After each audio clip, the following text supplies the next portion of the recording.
रयत शिक्षण संस्था के श्री छत्रपति शाहू स्कूल व जूनियर कॉलेज बारामती में मैं प्राध्यापक शिंदे एस आप सभी का स्वागत करता हूँ। कक्षा 12वीं के विषय हिंदी युवक भारती का 8वां पाठ जिसका नाम है सुनो किशोरी और लेखिका है आशा रानी होरा, इनका पहला भाग हमने देखा है। आज हम दूसरा भाग देखेंगे।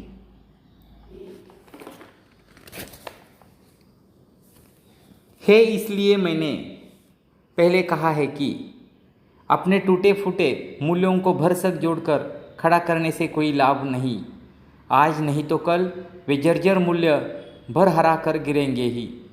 इसी तरह पश्चिमी मूल्य भी जो हमारी धरती के अनुकूल नहीं है, जो कि तो यहाँ नहीं उगाए जा सकते। उगाएंगे तो वे फलीभूत पौधे फलीभूत नहीं होंगे तो जल्दी झड़ जाएंगे। वे फल हमारे किसी काम के नहीं होंगे। लेखिका यहाँ पर अपनी पुत्री सुगंधा को कहती है कि हमारे भारतीय संस्कृति की परंपरा या सभ्यता या उसके मूल्य अब यहाँ पर पुराने हो गए हैं। टूटे फूटे ये जो मूल्य है, इनको अगर हम जोड़ने की कोशिश करेंगे तो यहाँ पर उसका कोई भी लाभ नहीं होगा। आज नहीं तो कल वे टूटकर बिखर जाएंगे। इसी तरीके से पश्चिमी मूल्य भी जो हमारी धरती के अनुकूल नहीं है, वह भी यहाँ पर हमारी धरती पर उग नहीं सकते। अगर किसी तरीके से वह यहाँ पर उसके बीज उग सकते हैं या उगाएंगे तो उससे यहाँ पर कोई भी परिणाम यहाँ पर निकल नहीं सकते, तो जल्द से ही वह झड़ जाएंगे। वे फल हमारे किसी काम के नहीं होंगे। आगे देखिए, मुझे लगता है पत्र का यह अंश आज तुम्हारे लिए कुछ भारी हो गया। बेहतर है अपनी संस्कृति व परंपरा को ठीक से समझने के लिए फुर्सत के समय इससे संबंधित साहित्य पढ़ना, इसलिए कि यह बुनियादी जानकारी हर भारतीय लड़की के लिए ज़रूरी है, जिससे वह अपनी धरती, अपनी जड़ों को अच्छी तरह पहचान सके। लेखिका यहाँ पर एक महत्वपूर्ण बात अपनी लड़की को कहती है कि अगर तुझे अपनी संस्कृति, जो हमारी भारतीय संस्कृति है, उसकी परंपरा ठीक तरीके से तू समझ नहीं सकती या तुझे पता नहीं है, तो तुम्हारे फुर्सत के समय में तुम अपनी कॉलेज में जाकर, लाइब्रेरी में जाकर तुम इससे संबंधित साहित्य पढ़ना, इसलिए कि वह तुम्हारे लिए बुनियादी, इसका मतलब है मौलिक, महत्वपूर्ण जानकारी हर भारतीय लड़की के लिए आवश्यक है, ऐसा लेखिका का कहना है। और इससे क्या होगा? तुम्हारी पहचान धरती के जड़ों से अच्छी तरीके से हो जाएगी। इसलिए यह जो साहित्य संबंधी जो भी महत्वपूर्ण बातें हैं या साहित्य है, वह यहाँ पर तुझे पढ़ना अवश्य है। यहाँ तुम्हारी सहेली रचना के संदर्भ में यह प्रसंग इसलिए है कि वह इस सीमा रेखा को नहीं समझ पा रही। एक रचना का ही संघर्ष नहीं है, यह एक पूरी पीढ़ी का संघर्ष है।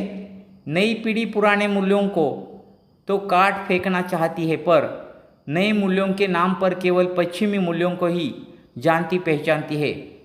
कहे उधार लिए मूल्यों से काम चला लेना चाहती है। नए मूल्यों के निर्माण का दमखम अभी उसमें नहीं आया। लेखिका कहती है कि तुम्हारी जो सहेली है, जिसका नाम है रचना, उसके संदर्भ में एक प्रसंग यहाँ पर आ गया है, जिसमें वह अपनी सीमा रेखा को लांघकर चली गई है। और वह कहती है कि केवल एक रचना का ही यह संघर्ष नहीं है, बल्कि पूरी पीढ़ी का यह संघर्ष है। नई पीढ़ी पुराने मूल्यों को तो काट फेंकना चाहती है। आज की नई पीढ़ी जो है वह पुराने मूल्यों का स्वीकार नहीं करती और वह पुराने मूल्यों को अपने पाँव तले यहाँ पर दबोचना चाहती है, वह उसे काट कर फेंकना चाहती है। इसके साथ साथ नए मूल्य जो पश्चिमी देशों से यहाँ पर आ गए हैं, उनको वह ठीक तरीके से वह जानती पहचानती नहीं है। फिर भी लेखिका का कहना है कि कहे उधार लिए मूल्यों से काम चला लेना चाहती है। उधार लेना यानी दूसरे देशों से जो आई हुई जो नई मूल्य है वह लेकर उस पर चलने का दमखम यानी साहस उसमें अभी नई पीढ़ी में नहीं आया। सुनो, नए मूल्यों का निर्माण करना है तो नए ज्ञान विज्ञान को पहले अपनी धरती पर टिकाना होगा। लेखिका यहाँ पर कहती है, आह्वान करती है कि अगर तुम्हें नए मूल्यों का निर्माण करना है तो ज्ञान विज्ञान को यहाँ पर पहले अपनी धरती पर टिकाने की आवश्यकता है। पेज नंबर 43 देखिए। अपनी सामर्थ्य और अपनी सीमाओं से ही उसकी पगडंडी काटनी होगी। यह पगडंडी काटने का साहस ही पहले जरूरी है। नई चौड़ी राह उसी में से खुलती दिखाई देगी। लेखिका कहती है कि अपनी सामर्थ्य जो है, अपनी सीमा जो है, उससे ही पगडंडी काटनी होगी। पगडंडी इस शब्द का अर्थ यहाँ पर आ गया है कि पतला रास्ता या सँकरा रस्ता, मराठीमध्ये आपण त्याला म्हणू शकतो अरुंद रस्ता। यह पगडंडी काटने का साहस ही पहले जरूरी है। और ये जो रास्ता है, पतला रास्ता है, वह काटने का साहस हमें आना चाहिए। इससे क्या होगा, नई चौड़ी राह उसी में से ही खुलती जाएगी। जो नई और चौड़ी जो राह है, यानी बहुत बड़ी राह यहाँ पर इससे खुल सकती है। हमारे जीवन के अनेक ऐसे मार्ग इससे खुल सकते हैं। तुम अपनी सहेली रचना को यह समझाओ कि क्रांति की बड़ी बड़ी बातें करना आसान है, कोई छोटी सी क्रांति भी कर दिखाना कठिन है, और एक ही झटके में यूं टूट हार कर बैठ जाना तो निहायत मूर्खता है। फिर अभी तो वो प्रथम वर्ष के पूर्वार्ध में ही है। अभी से उसे ऐसा कोई कदम नहीं उठाना चाहिए। ज़रूरी हो तो सोच समझकर वे अपनी दोस्ती को आगे बढ़ा सकते हैं। लेखिका अपनी पुत्री जिसका नाम है सुगंधा, वह अपनी सहेली को यह बताने की कोशिश कर सकती है। लेखिका को लगता है कि तुम अपनी सहेली को ऐसा समझाओ कि जो तुम क्रांति करना चाहती हो वह बड़ी सी बड़ी क्रांति या उसमें से जो बातें हैं वह आसान है, हमारे लिए आसान है। कोई भी छोटी सी क्रांति भी कर दिखाना कठिन है। जो तुम क्रांति करना चाहती हो या बहुत बड़ा ऐसा कदम उठाना चाहती हो वो हमारे जीवन में कठिन है, और एक ही झटके में यूं टूट हार कर बैठ जाना तो निहायत मूर्खता है। यहाँ पर लेखिका कहती है कि हमारे जीवन में अगर थोड़ी सी मुसीबत आ जाए, थोड़ा सा संकट आ जाए, तो उससे यहाँ पर मूर्खता के साथ निहायत इसका अर्थ आ गया है अत्यंतिक, पूरी तरीके से या पूरी तरह से। यहाँ पर तुम मूर्खता से एक ही जगह पर बैठना नहीं, फिर अभी तो वह प्रथम वर्ष के पूर्वार्ध में ही है। लेखिका कहती है कि अभी तो वह कॉलेज के फर्स्ट ईयर में है, प्रथम वर्ष के पूर्वार्ध यानी फर्स्ट ईयर के पहले ही भाग में है, पहले ही सत्र में है। अभी से उसे ऐसा कोई कदम नहीं उठाना चाहिए। लेखिका अपनी पुत्री के द्वारा उसकी सहेली को यह बताने की कोशिश कर रही है कि तुम ऐसा कोई भी कदम मत उठाओ जिससे कि ज़रूरी हो तो सोच समझकर अपनी दोस्ती को आगे बढ़ा सकते हो, और ऐसा कदम अगर तुम बढ़ाती हो तो सोच समझकर उसके साथ यहाँ पर दोस्ती का हाथ तुम बढ़ा सकते हो। आगे देखिए, कॉलेज जीवन की पूरी अवधि में वे निकट मित्रों की तरह रहकर एक दूसरे को देखे, जाने, जांचे, परखे, एक दूसरे की राह का रोड़ा नहीं, प्रेरणा और ताकत बनकर परस्पर विकास में सहभागी बने। फिर अपनी पढ़ाई की समाप्ति पर भी यदि वे एक दूसरे के साथ पूर्ववत लगाव महसूस करें, उन्हें लगे कि निकट रहकर सामने आई कमियों, गलतियों ने भी उनकी दोस्ती में कोई दरार नहीं डाली है, तो वे एक दूसरे को उनकी समस्त खूबियों, कमियों के साथ स्वीकार कर अपना ले। उस स्थिति में की गई यह कथित क्रांति न कठिन होगी न असफल। लेखिका यहाँ पर महत्वपूर्ण बात अपनी बेटी सुगंधा को कहती है। वह कहती है कि कॉलेज जीवन की पूरी अवधि यानी कॉलेज जीवन का पूरा समय तुम्हारे पास है, और इसमें वे निकट मित्रों की तरह अपने जो निकट जो मित्र सहेली है उसके तरह एक दूसरे को वह पहले देखे, जाने, उनको परख ले, जांचे, एक दूसरे की राह का रोड़ा न हो जाए। यहाँ पर एक मुहावरा आ गया है कि एक दूसरे की राह का रोड़ा होना न होना, इसका मतलब यहाँ पर है राह का रोड़ा बनना यानी उन्नति में बाधा बनना। यहाँ पर एक दूसरे की उन्नति में बाधा बनने की कोशिश न करना, प्रेरणा और ताकत बनकर परस्पर विकास में सहभागी बनना। यहाँ पर अपनी सहेली को प्रेरणा देकर, उसको साहस देकर तुम उसके विकास में सहभागी बनना। फिर अपनी पढ़ाई की समाप्ति पर भी यदि वे एक दूसरे के साथ पूर्ववत लगाव महसूस करें, उन्हें लगे कि निकट रहकर सामने आई कमियों, गलतियों ने भी उनकी दोस्ती में कोई दरार नहीं डाली है।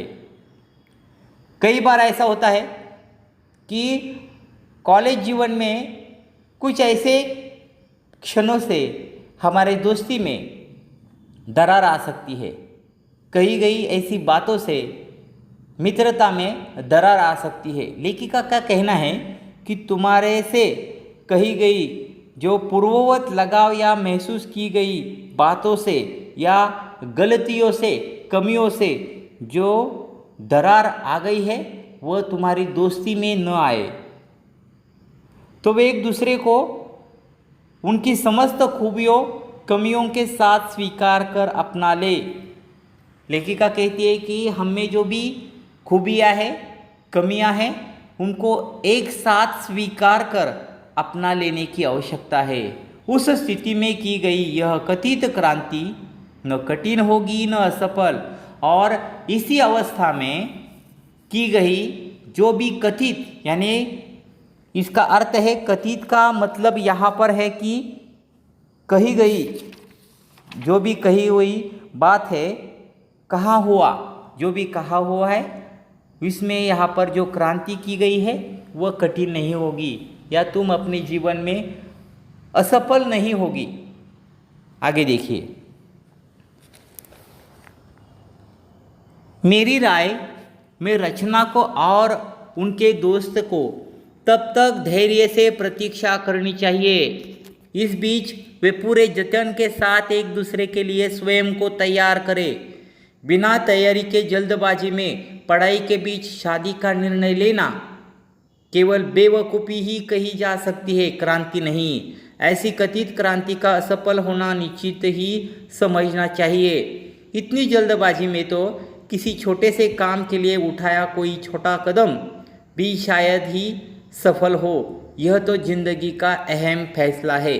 यहाँ पर लेखिका अपनी बेटी के द्वारा जो सुगंधा की जो सहेली है रचना,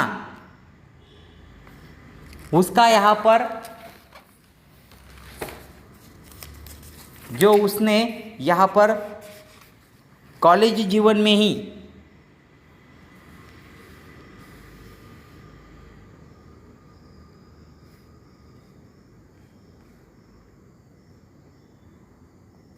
जो ऐसा कदम उठाया है कि उससे यहाँ पर एक सहपाठी की ओर आकर्षित होकर, अभी लड़का और लड़की दोनों की आयु कम है, लेखिका अपनी पुत्री को उसे उचित मार्गदर्शन देने के लिए प्रेरणा दे रही है। साथ ही साथ सखी का साथ न छोड़ने का भी परामर्श वह देती है। किशोर अवस्था में बच्चे अपनी साथियों पर कहीं अधिक ऐसा विश्वास करते हैं और यहाँ पर लेखिका कहती है कि मेरी राय यह है, लेखिका का कहना यह है कि दोस्त को, उसके दोस्त को तब तक धैर्य से रहना होगा या प्रतीक्षा करनी चाहिए जब तक वह पूरी तरीके से स्वयं को तैयार न कर ले। बिना तैयारी के जल्दबाजी में पढ़ाई के बीच शादी का निर्णय लेना केवल बेवकूफ़ी ही होगी। लेखिका कहती है कि बिना कोई तैयारी के या बिना सोचे समझे जल्दबाजी में पढ़ाई के बीच में शादी का निर्णय लेना बेवकूफ़ी या मूर्खता की बात रहेगी और इससे क्रांति नहीं होगी। ऐसी कथित क्रांति का असफल होना निश्चित ही समझना चाहिए और कहे हुए ऐसी क्रांति का यहाँ पर असफल होना निश्चित ही समझना चाहिए। इतनी जल्दबाजी में तो किसी छोटे से काम के लिए उठाया कोई छोटा कदम भी शायद ही सफल हो। लेखिका कहते हैं कि ऐसे में जल्दबाजी में कोई ऐसा छोटा सा कदम उठाया तो वह भी शायद सफल हो सकता है। यह तो जिंदगी का अहम फैसला है और यह तो जिंदगी का पूरी ज़िंदगी उस लड़के के साथ बितानी है और वह जिंदगी का अहम ऐसा फैसला है। मैं समझती हूँ रचना की इस मूर्खतापूर्ण क्रांति में उसकी सहायता न करने का तुम्हारा निर्णय एक सही निर्णय है, पर तटस्थ रहना ही काफ़ी नहीं है। लेखिका कहती है कि तुमने जो यहाँ पर रचना की इस मूर्खतापूर्ण क्रांति में या रचना ने जो यहाँ पर मूर्खता का निर्णय लिया है शादी करने का और उसमें उसकी सहायता न करने का सुगंधा ने जो निर्णय लिया है और सुगंधा इस पर तटस्थ रह गई है या कोई उसे सहायता न करने का उसने फैसला किया है। यदि रचना सचमुच तुम्हारी प्यारी सहेली है तो उसका हित अहित देखना भी तुम्हारा काम है, उसमें हस्तक्षेप करना भी। लेखिका कहती है अगर रचना तुम्हारी सचमुच तुम्हारी प्यारी सहेली है तो उसका हित अहित देखना तुम्हारा काम है। इसके बावजूद उसके निजी जीवन में हस्तक्षेप करना भी तुम्हारा काम है। पर रचना को इसके लिए दोष देने व उसकी भर्त्सना करने से भी बात नहीं बनेगी, बिगड़ जाएगी या बिगड़ जरूर सकती है। हो सकता है कथित प्यार के जुनून में इसका उल्टा असर पड़ सकता है। लेखिका कहती है कि केवल रचना को दोष देने से या उसकी भर्त्सना, इसका यहाँ पर मतलब आया है या इसका अर्थ यहाँ पर है कि